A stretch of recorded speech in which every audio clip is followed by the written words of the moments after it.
Good morning from Nashville, Tennessee, where it is a balmy 63 degrees today, but it is raining.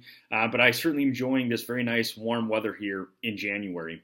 I wanted to give you just some reminders this morning about ways in which you can excel in this course. So we're 2 weeks into this course, and all of you now, I think, kind of have an idea of how the D2L operates, how this course is going to operate, and you've gotten yourself with some familiarity with the course. However, I did notice that many of you did not take the quiz on Friday. So we had several of you that forgot to take the quiz on Friday, which means you just threw away 15 points.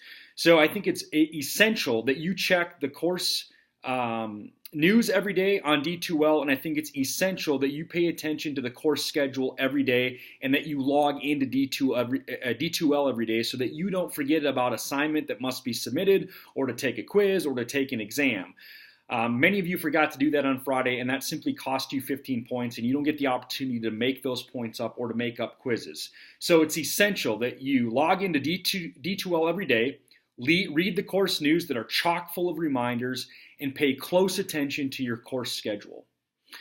The second reminder that I have for this morning is based on the introductory speech. One of the overarching themes of the introductory speech is that many of you went under the time limit. So a lot of you lost 5 points simply because you were under 3 minutes. So remember, I begin timing from the moment you begin speaking and when you stop speaking, not from the moment when you begin recording and stop recording. So anytime you are under that time limit, it's likely going to be somewhere between a 5 and a 10-point deduction depending on how below that time limit you are. And if you go over time, I usually give you a 30-second grace period.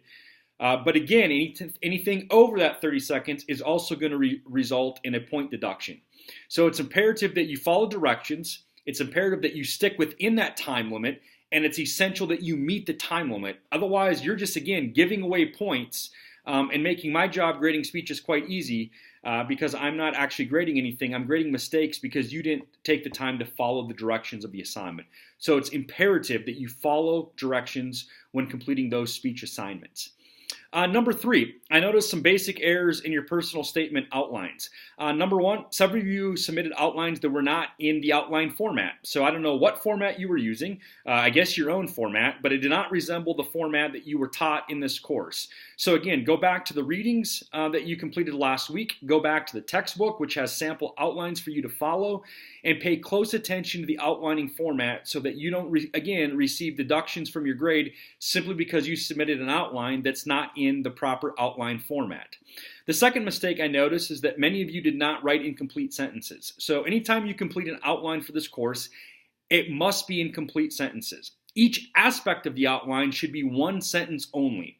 So again, you're going to elaborate on those ideas when you give the speech, but in terms of the outline, it's going to be one sentence only, and those sentences should be complete sentences.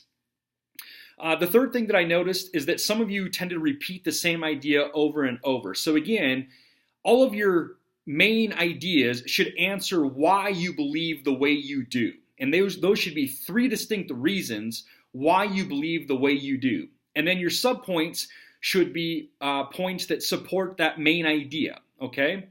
Now, some of you had the same subpoint, so you just repeated the same subpoint both times. You must have 2 distinct subpoints that support your main idea, and then that main idea is going to support your thesis statement, which is, I believe whatever it is that you believe. So again, make sure that you have 3 distinct reasons why you believe the way you do, and then 2 subpoints to elaborate on that main idea that are also distinct subpoints. The last reminder that I will give you is make sure that you have a creative attention getter. So spend some time thinking about your attention getter. Be creative. The first thing that I encourage you to do is think about your own life and how this topic impacts you, and pick a life story. Pick your own personal narrative, an example that you have from your own life that relates to the speech, and use that as your attention getter. That is probably one of the most important things you're going to learn in this class, because research tells us that if you can't gain our attention in the first 15 to 20 seconds, you lose it for the duration of the speech. So pay close attention to your attention getter, use something that's creative, don't be afraid to be funny, and don't be afraid to tell a story that comes from your own life in order to gain our attention. Once again, if you have any questions about this class, by all means, give me an email. Otherwise, refer to the assignments on D2L, refer to the course news, which is chock full of reminders on a daily basis. And again, I hope you're getting a hand of how this course will operate now that you've been 2 weeks in. If there's anything I can do to help you, please let me know. If not, I look forward to getting your outlines here for your personal statement speech, your final outlines, and I look forward to reviewing your next speech. Have yourself a great week. Take care. Bye-bye.